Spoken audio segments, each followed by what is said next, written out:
우리 옆 사람에게 나지막한 소리로 이렇게 인사하겠습니다. 우리 행복합시다. 이렇게 인사하겠습니다.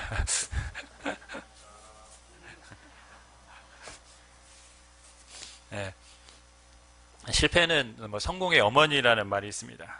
그러니까 성공한 사람은 실패를 경험하지 않은 사람이 아니라 실패의 경험을 성공의 디딤돌로 만든 사람들이라는 뜻이죠. 예. 발명한 에디슨은 필라멘트를 만들기 위해서 6,000번의 실험에서 실패를 했습니다. 축전지를 만들 때에는 3만 번을 실험해서 실패를 했습니다. 그러나 누구도 에디슨을 실패한 사람으로 기억하지 않습니다. 위대한 발명가로 기억합니다. 실패를 성공의 디딤돌로 만든 것입니다. 우리가 아는 미국의 유명한 존경받는 대통령 링컨은 수없이 많은 선거에서 실패를 했습니다. 하지만 그 실패를 딛고 결국 대통령에 당선되었고 미국 사람들이 가장 존경하는 대통령 중에 한 명이 되었습니다. 실패했다고 낙심할 필요가 없습니다. 그 인생의 실패를 내 걸로 만들면 됩니다. 내 인생의 내 성공의 디딤돌로 만들면 되는 것입니다. 그럼 어떻게 하면 우리가 이 실패를 내 인생의 디딤돌로 만들 수 있을까요? 오늘 우리가 읽은 본문을 보면 여호수아에서 있었던 내용 중에 아이성 전투에 관한 내용입니다. 여호수아는 전쟁에 관한 책이고 승리에 관한 책입니다. 하지만 유일하게 실패에 대한 기록이 있는데 바로 이 아이성과의 전투입니다. 하지만 분명한 것은 결론적으로 그들은 가나안 땅을 점령하고 땅을 분배했습니다. 실패했지만 성공했다라는 것이죠. 끝끝내는. 그러니까 이 아이성의 실패를 디딤돌로 삼아서 가나안 땅을 정벌하는데 점령하는 디딤돌로 되게 만들었다는 것이죠. 자, 그럼 어떻게 그들은 실패를 성공의 디딤돌로 만들었을까요? 오늘 본문을 통해서 한번 살펴보겠습니다. 도대체 아이성이 어떤 성이었길래 이스라엘 백성들은 전쟁에서 패배했을까요? 아이성은 여리고 북서쪽에서 약 한 16km 정도 떨어진 곳이고 해발로 510km 되는 산지에 위치한 성읍입니다. 인구는 12,000명 정도밖에 되지 않는 작은 성입니다. 여러분, 인구가 12,000명이라고 가정했을 때 남녀의 수를 딱 나누면 반이라고 하면 남자가 6천 아닙니까? 남자가 6,000명이고 그 중에서 전쟁에 나갈 수 있는 사람을 뽑는다면 얼마나 될까요? 아마 그 수는 훨씬 더 적을 것입니다. 그래서 이스라엘 백성들이 전쟁에 나가서 정탐할 때 2, 3천 명만 보내도 되겠다고 말할 정도였으면 아마 아이성에서 전쟁을 할 수 있는 인원은 그리 많지 않았다는 것을 우리가 짐작할 수가 있습니다. 그만큼 작은 성이었다는 것이죠. 여리고는 견고한 요새였습니다. 그에 비하면 아이는 너무나도 약한 도성입니다. 가나안 전체적으로도 굉장히 작은 성입니다. 그래서 이름이 아이였을까요? 물론 이건 농담입니다. 네. 아이성입니다. 쉽게 생각했습니다. 근데 이 아이성과의 전투에서 보면 이렇게 작은 성이었는데 요새도 아니었는데 실패를 합니다. 그 이유는 우리가 차차 살펴보겠지만 어떤 결과가 일어났냐면 백성 중 3,000명이 올라갔는데요. 36명이 죽었습니다. 얼마나 처음에 당당하게 올라갔을까요? 자신만만하게 올라갔을까요? 정탐하고 왔는데 보니까 별거 아닌 것처럼 보인 거예요. 그냥 우리가 다 갈 필요도 없다. 3,000명만 가자. 2, 3,000명만 가자 했더니 여호수아가 그럼 3,000명 가라. 혹시 모르니까 아마 2, 3,000명만 가도 된다고 했으니까 3,000명 보낸 것 같아요. 3,000명 보냈습니다. 그런데 올라가자마자 36명이 죽고 쫓겨서 지금 도망쳐 나온 것입니다. 그러니까 어떻습니까? 백성의 마음이 물같이 녹았다고 했습니다. 자신감을 완전히 잃고 두려움에 사로잡힌 것이죠. 야, 이러한 성읍도 이기지 못한다면 우리가 어떻게 가나안 땅의 더 큰 도시들과 싸워서 이길 수 있을까? 그런 불안감, 그런 자신 없는 마음들이, 패배감들이 막 지금 그들 안에 자리 잡고 있는 것입니다. 그럼 도대체 왜 작은 성인데 졌을까요? 그 이유를 크게는 저는 두 가지로 보고 있는데, 첫 번째는 이전 승리에 도취되었기 때문입니다. 2절 3절을 보면 여호수아가 여리고에서 사람을 베델 동쪽 베다인 곁에 있는 아이로 보내며 그들에게 말하여 이르되 올라가서 그 땅을 정탐하라 하매 그 사람들이 올라가서 아이를 정탐하고 여호수아에게로 돌아와 그에게 이르되 백성을 다 올라가게 하지 말고 2, 3천 명만 올라가서 아이를 치자 하소서. 그들은 소수이니 모든 백성을 그리로 보내어 수고롭게 하지 마소서 하므로. 정탐하고 와서 한다는 얘기가 조금만 올라가도 될 것 같습니다. 이스라엘 백성의 장정의 수가 60만이 넘습니다. 60만 다 가는 거 그거 필요 없는 짓입니다. 3천 명만 가도 2, 3천 명만 가도 되겠습니다. 번거롭게 하지 맙시다. 그러니까 이전에 여리고성 전투 견고한 성읍을 무너뜨렸습니다. 그들에게는 용기를 주고 아마 확신을 줬을 것입니다. 야, 이 견고한 성읍을 무너뜨렸으니까 가나안 땅 정벌을 우리가 할 수 있을 것이다. 하나님이 우리를 도와주실 것이다. 그래서 거침없이 아이성을 점령하는 작전을 실시를 했습니다. 그러니까 여리고성과 비교하니까 아이성은 무엇입니까? 식은 죽 먹기처럼 보인 거예요. 근데 성경을 보면 3천 명만 갖고 여호수아도 이 전쟁에 참여하지 않았습니다. 백성만 올려보냈어요. 그리고 어떠한 전략도 세우지 않았습니다. 그것을 보면 이들이 이 전쟁을 어떻게 생각했는지를 우리가 단적으로 알 수 있는 부분들이죠. 그냥 싸워도 이긴다고 생각했던 것입니다. 전술 전략 이런 거 필요 없어. 그냥 싸우면 이기는 정도야. 자신감도 있었고 확신도 있었습니다. 당장 올라가서 싸우자라는 열정도 있었습니다. 근데 패배했습니다. 자신감도 있고 열정도 있고 사기도 있고 다 있었는데 패배했습니다. 왜 패배했을까요? 여리고의 승리가 그들에게 독이 된 것입니다. 여러분, 솔직히 이들의 모습을 보면 굉장히 큰 착각을 하고 있다는 것을 우리가 발견합니다. 여리고도 이겼는데 이 아이성 정도야? 이전께 생각하고 있죠. 여러분, 그 말은 뭐냐면 여리고의 승리가 누구의 승리로 생각하고 있습니까? 자신들의 승리로 지금 생각하고 있는 것입니다. 하나님이 도와주셔서 승리한 전쟁이 아니라 하나님이 우리에게 주신 승리가 아니라 우리가 싸워서 이긴 전쟁이기 때문에 지금 우리는 이 전쟁에 아이성에 나갈 때는 다 나갈 필요가 없어요. 마치 자신들의 힘으로 이긴 전쟁으로 착각했던 것이죠. 그러니까 여호와께 묻지도 않습니다. 도움을 청하지도 않습니다. 실패가 성공의 어머니가 될 수 있습니다. 그렇죠? 하지만 반대로 성공은 우리를 넘어지게 하는 독이 될 수도 있습니다. 걸림돌이 될 수도 있습니다. 우리가 다 아는 얘기처럼 로또에 당첨된 사람들이 대부분 불행해진다라는 말이 있습니다. 우리가 생각하기에는 그게 참 납득이 안 가요. 왜 불행해질까요? 로또에 당첨이 되는데 얼마나 행복할까? 그런 일이 있으면 얼마나 좋겠습니까? 그죠?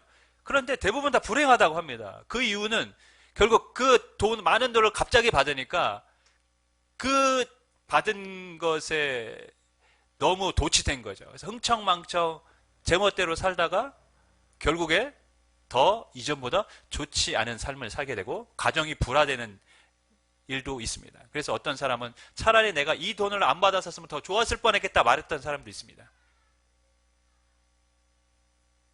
그럼에도 불구하고 우리는 로또가 당첨되고 싶습니다. 그렇죠? 운동선수들에게는요 2년차 징크스라는 것이 있습니다. 1년차에 좋은 성적을 낸 선수들이 2년차에는 성적이 좋지 않다라는 게 될 때 쓰는 말입니다. 2년차 징크스. 1년차 때 좋은 성적을 냈는데 2년차 때 왜 좋지 않은 성적을 낼 수밖에 없었을까요? 여러 가지 이유가 있는데 여러분 상대팀은요 그 선수가 잘하면 그 선수의 약점을 집요하게 이제부터 연구하기 시작합니다.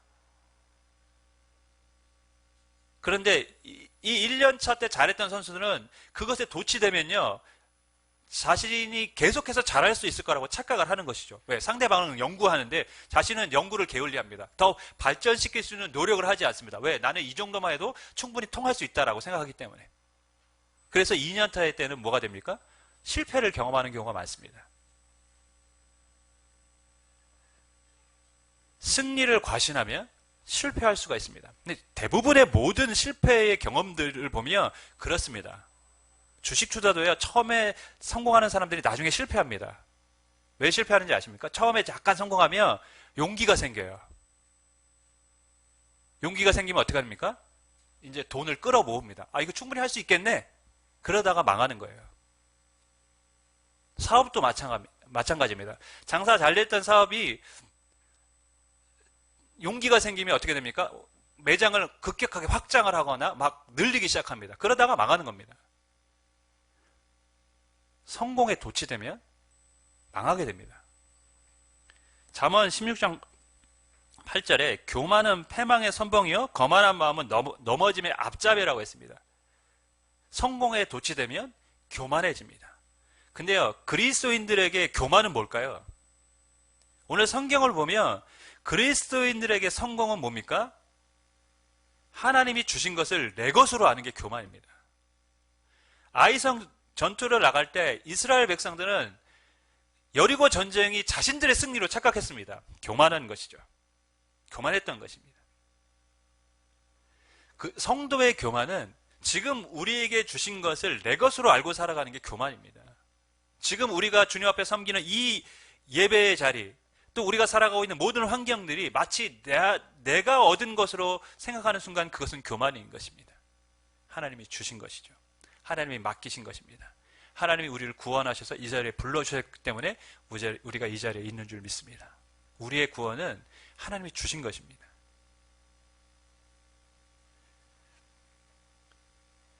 교만은 우리를 하나님의 자리에서 멀어지게 합니다.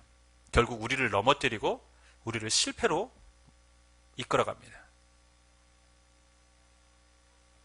우리가 부르는 찬양 중에 은혜라는 찬양 있지 않습니까?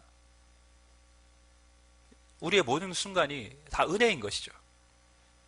모든 것이 은혜입니다. 그러한 고백을 할 수 있기를 주님의 이름으로 간절히 축원하겠습니다. 두 번째, 아이성 실패의 이유는 하나님의 것을 훔쳤기 때문입니다. 1절을 보면 이스라엘 자손들이 온전히 바친 물건으로 말미암아 범죄하였으니 이는 유다지파 세라의 증손 삽디의 손자 갈미의 아들 아간이 온전히 바친 물건을 가졌습니다. 여호와께서 이스라엘 자손들에게 진노하시니라. 자, 아간이라는 사람이 유다지파의 사람인데요, 온전히 바친 물건을 훔쳤다고 했습니다. 6장 마지막에 보면 8장에 보면 아간이 이제 훔친 내용이 나오죠. 시날산에서 외투 한 벌, 은 200세겔, 500세겔의 금덩이를 훔쳤습니다. 오늘날 단위로 환산하면 은은 약 600돈, 금은 약 150돈 정도라고 합니다. 시날산 외투는 금실과 은실로 짠 상당히 가치가 있는 재물이었습니다. 굉장히 많은 것을 훔친 겁니다. 근데 무엇을 훔쳤다고요? 온전히 바친 물건을 훔쳤다고 했습니다. 그럼 온전히 바친 물건이 뭘까요?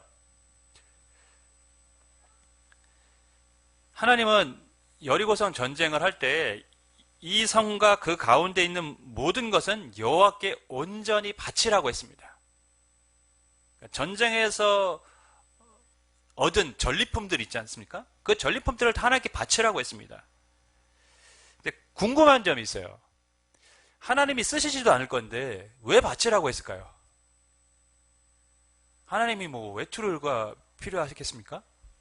은이 필요하겠습니까? 금이 필요하시겠습니까? 근데 하나님에게는 전혀 필요도 없는데 하나님은 바치라고 하셨습니다. 근데 그 바치지 않고 아간이 그것을 훔쳤다는 겁니다. 여기는 좀 솔직히 좀 굉장히 중요한 신학적 의미들이 있는데 우리가 좀 살펴보겠습니다. 여러분, 출애굽할 때 10번째 재앙이 장자가 죽는 죽음이었습니다. 애굽에서 난 첫째 것은 다 죽었습니다. 동물도 죽고 사람도 죽었습니다. 근데 이스라엘 사람들이 살고 있는 고센 땅이죠? 기억이 잘 안 나요. 예, 거기는 죽지 않았어요. 이스라엘 백성은 죽지 않았습니다. 가축들도 죽지 않았습니다. 그래서 하나님이 나중에 어떻게 하셨습니까? 첫째 것은 다 내 것이라고 했습니다. 기억하시죠? 예, 성경 보면 기억되어 있습니다. 첫째는 다 내 것이라. 그래서 짐승의 첫 번째 난 것은 다 어떻게 하라고 했습니까? 하나님 앞에 드리라고 했습니다. 그럼 사람은 어떻게 할까요? 사람도 하나님 앞에 드려야 됩니까? 대신에 어떻게 하라고 했습니까? 생명의 속전으로 대신하라고 했어요. 그 말의 의미는 뭡니까? 생명의 주인. 내가 이스라엘이 유월절을 통해서 구원을 받았는데, 애굽에서 나왔는데 그 구원은 하나님이 주신 것이다. 너희의 생명은 내 것이라는 의미가 담겨져 있는 것입니다. 첫째에게 생명의 속전을 주러 간 것도 짐승의 첫째 새끼를 하나님께 드리라고 한 의미가 그런 거예요. 내가 생명의 주인이고 내가 너희를 구원했다라는 것입니다. 그러면 여리고 전쟁에서 왜 하나님은 온전히 바치라고 했을까요? 가나안 땅의 첫 번째 전쟁이 여리고와의 전쟁입니다. 그래서 하나님은 이 전쟁의 승리에서 얻은 전리품을 바치라고 합니다. 그 말의 의미는 이 가나안 땅을 너희가 전쟁을 통해서 차지하게 될 텐데, 분명히 이 전쟁은 내가 함께하는 전쟁은 내가 도와줄 전쟁입니다. 그죠? 하나님은 그렇게 약속하셨습니다. 하지만 이 가나안 땅은 누구의 것입니까? 하나님의 것이라는 것이죠. 하나님의 것인데 하나님이 이스라엘 백성들에게 맡기시는 겁니다. 그래서 기업으로 주신 거예요. 이스라엘 백성들의 것이 아니라는 겁니다. 그래서 여리고성의 첫 번째 전쟁을 통해서 얻은 전리품들을 다 바치라고 한 것은 이 가나안 땅은 내 것이라는 것입니다. 그리고 내가 이 전쟁에 함께 한다라는 약속이기도 합니다. 그런데 아간이 훔쳤습니다. 하나님의 말씀에 불순종했습니다. 여러분, 형통은 언제 주십니까? 하나님의 말씀에 우로나 좌로나 치우치지 않고 그 길을 갈 때라고 분명히 여호수아에게 약속하셨습니다. 하나님은 지금 여리고에 있는 모든 전리품들을 바치라고 했는데 그 말씀에 어떻게 했습니까? 불순종했습니다. 하나님의 약속을 어긴 것이죠. 이 일로 하나님이 진노하셨다고 성경은 기록합니다. 하나님이 진노하신 전쟁에서 이스라엘이 승리할 수 있는 길은 없습니다. 그들은 질 수밖에 없었습니다. 여러분, 우리의 삶은 어떻습니까? 혹시 우리도 불순종한 삶을 살고 있지는 않습니까? 불순종한 삶을 살면서 하나님이 나를 위해서 무엇을 해주실 것을 기대하고 살아간다면 굉장히 잘못된 생각들을 하고 있는 것이죠. 형통은 순종하는 자에게 주시는 하나님의 약속입니다. 혹시 우리도 하나님의 것을 내 것처럼 생각하고 살고 있지는 않습니까?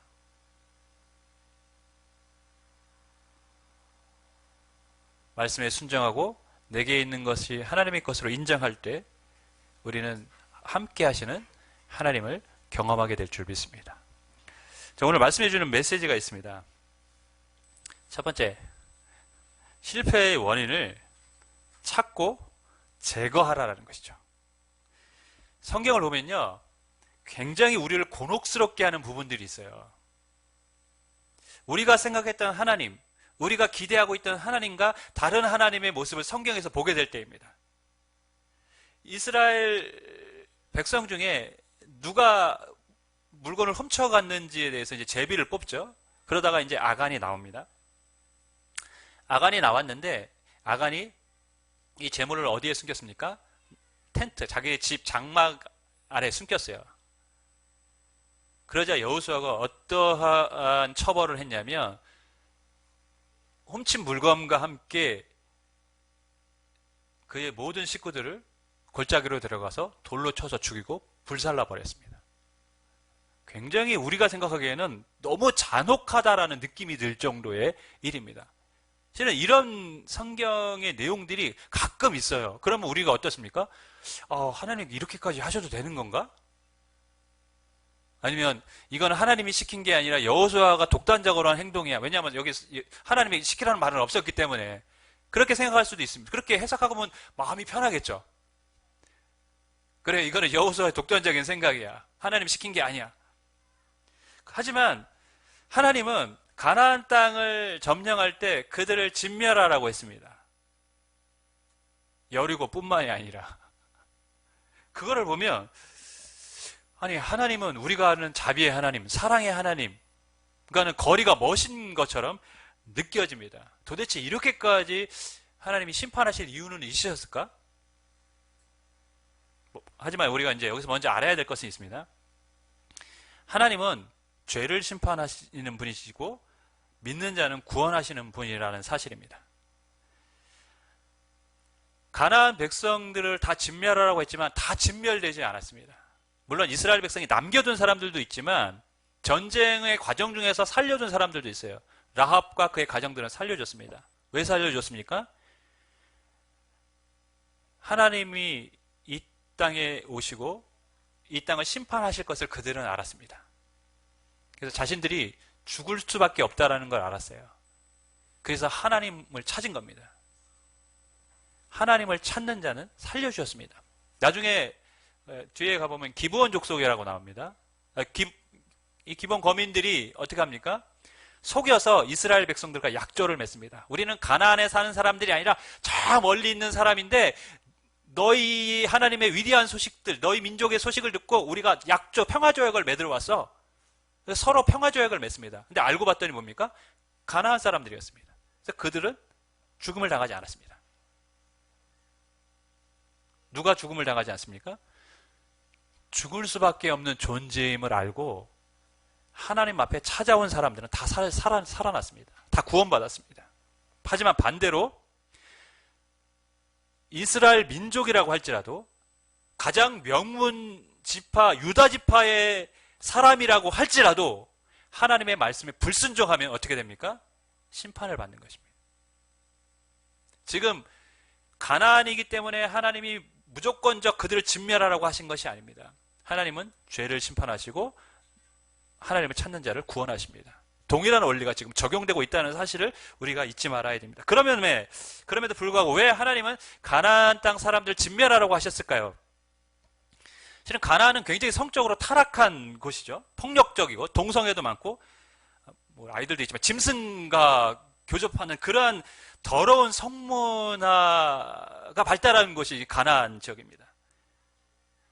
그것이 이스라엘 백성들이 가나안 땅에 갔을 때 바알의 신전에서 드리는 제사나 이런 것들이 굉장히 난잡한 그런 성문화가 있었던 곳이죠.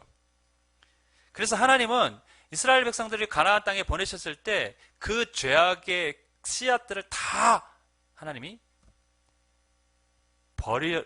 제거하기를 원하셨습니다. 왜냐하면 남겨뒀다가 어떻게 될 것 같습니까? 영향을 받는다는 것을 하나님은 알고 계셨기 때문입니다. 그래서 그 죄악들을 다 제거하라고 하신 것이죠. 그것은 이스라엘 백성에게도 예외가 아닙니다. 그래서 아간의 모든 가족들이 다 제거를 받습니다. 텐트 안에 있었다는 것은 무엇을 의미합니까? 가족도 알았다는 것이죠. 그 죄악의 씨앗을 다 하나님 잘라버리라고 하십니다. 왜냐하면 언젠간 그것이 독버섯처럼 자라나 그들을 넘어뜨리게 할 것이기 때문임을 알고 있었기 때문입니다. 여러분, 실패의 원인을 제거해야 됩니다. 제거하지 않으면 언젠간 그것이 또 우리를 넘어지게 할 것입니다. 에디슨이 수많은 실패를 했지만 결국에 성공할 수밖에 없었다는 것은 그 실패를 통해서 그 실패의 원인들을 하나하나 제거했기 때문입니다. 아, 이 방법은 안 되는구나. 이것은 안 되는구나. 이렇게 하면 안 되는구나. 하나하나 제거한 것입니다. 여러분, 우리가 신앙적으로 분명히 우리가 버려야 될 것, 바꿔야 될 것, 우리 삶의 모습에서 안 좋은 습관들이 있는 거 우리 다 알고 있습니다. 또 우리가 무엇을 해야 되는지도 실은 알고 있습니다. 그런데 그것을 제거하지 않고 그대로 남겨두고 우리가 신앙생활을 한다면 어떻게 될까요? 우리의 삶은 달라질 수가 없습니다. 늘 같은 패턴, 같은 모습으로 살아가는 것이죠. 여러분의 삶에서 여러분을 실패하게 만드는 것이 분명히 있을 것입니다. 그것을 제거해야 됩니다. 그것이 죄라면 그 죄는 언젠가 독버섯처럼 자라나 우리의 영혼을 파멸시킬 것입니다. 제거해야 됩니다, 여러분. 그럼 제거하려면 어떻게 해야 되죠? 두 번째, 우리의 삶을 점검을 해야 됩니다. 아이들 공부할 때 보면 오답 노트라는 것을 이제 적게 해요. 공부를 잘하는 아이들은 거의 다 오답 노트를 적죠. 오답 노트를 왜 적습니까? 자기가 틀린 문제를 적는 거예요. 다음에 이 틀린 문제를 과 같은 유형의 문제가 나왔을 때 틀리지 않도록 하기 위해서 틀린 문제를 계속 보는 겁니다. 자신이 뭐를 잘못했는지를 기록해 놓는 것이죠. 왜? 다음 똑같은 실수를 하지 않기 위해서. 제가 제 자랑 한번 하겠습니다. 제가 신대원 다닐 때 헬라어 히브리어 잘했다는 말은 수도 없이 말씀드렸는데 네, 잘했어요. 저 증인도 여기 앞에 계십니다. 네, 잘했어요. 제가 쪽지 시험을 보면 하루과 공부하면 그 다음날 쪽지 시험을 봐요. 그리고 뭐 중간고사, 기말고사 있습니다. 근데 매회의 쪽지 시험과 중간고사, 기말고사가 성적으로 다 반영됩니다. 제가 쪽지 시험을 퍼펙트하게 다 맞았어요. 만점 다 10점, 10점, 10점, 10점, 10점. 사람들이 다 놀랐어요. 어떻게 이렇게 매일 10점을 받냐. 제 중간고사 딱 봤습니다. 다 맞은 줄 알았어요, 저. 왜냐하면 쪽지 시험을 다 맞았기 때문에 당연히 중간고사 다 맞겠죠. 저는 다 맞았다고 생각을 했어요. 근데 나와봤더니 세 문제가 틀린 거예요. 저는 분명히 너무 쉽게 풀었는데 왜 틀렸지? 알고 봤더니 문제를 잘못 읽은 거예요. 3개나. 뭐 옳지 않은 걸 골라야 되는데 옳은 걸 골랐다든가 뭐 이랬던 거죠. 그래서 제가 그때부터 시험을 볼 때는 뭘 했냐면 문제를 읽으면 옳은 것을 찾는 것인지 옳지 않은 것을 찾는 것이 동그라미를 먼저 치고 시작했습니다. 다음번 시험부터는 이게 옳은 걸 찾는 거야? 실수를 반복하지 않기 위해서. 자, 기말고사 어떻게 됐을까요? 기말고사 만점이었습니다. 물론 쪽지 시험도 만점이었습니다. 자, 히브리어 어떻게 됐을까요? 히브리어 헬라어 다음에 히브리어였습니다. 다행히 히브리어 쪽지 시험 만점이었습니다. 중간고사 만점이었습니다. 기말고사는 어떻게 됐을까요? 예, 만점이었습니다. 생각보다 대단한 사람입니다. 왜 그렇게 됐을까요, 여러분? 왜 틀렸는지를 찾은 것이죠. 여러분, 바둑 기사들도요, 바둑 두고 나면 지고 나거나 이기고 나면 다 복기를 합니다. 내가 어떻게 바둑을 졌는지. 그래서 이 부분에선 이렇게 놓았어야 되는데 내가 잘못 뒀구나. 이렇게 찾아냅니다. 왜냐하면 똑같은 상황이 올 때 실수를 반복하지 않기 위해서죠. 야구 선수나 운동 선수들도요, 경기 끝나고 나면 복귀해요. 이 상황에서 내가 이렇게 했는데 그때 이렇게 하지 말았어야 되는구나. 그래야 똑같은 상황에서 반복된 실수를 저지르지 않을 거 아닙니까?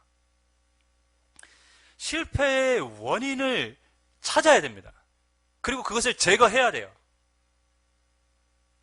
근데 성경을 보면 아이성 공격할 때 이스라엘 백성들이 하나님 앞에 기도했다는 말도 없고 하나님에 대한 언급이 한 번도 안 나옵니다.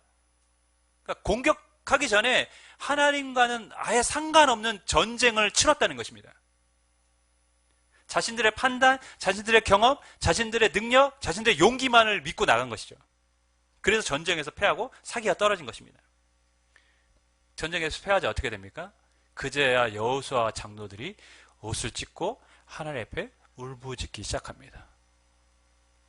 그때 하나님이 왜 전쟁에서 패배했는지 이유를 알려주셨고 전쟁에 어떻게 나가야 되는 방법도 알려주셨습니다. 성도는요, 어떻게 실패의 원인을 찾아야 할까요?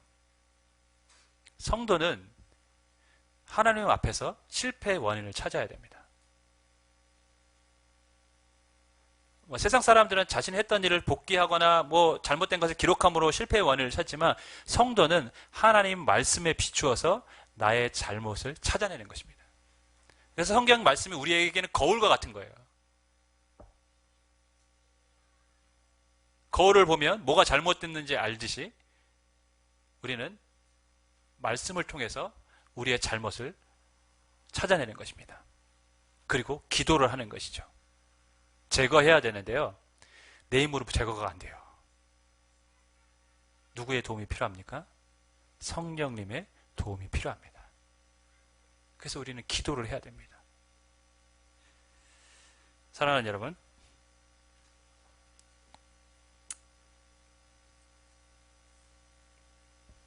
우리가 실은 반복된 실패를 하고 살아가는 어리석은 삶을 살고 있을 수도 있습니다.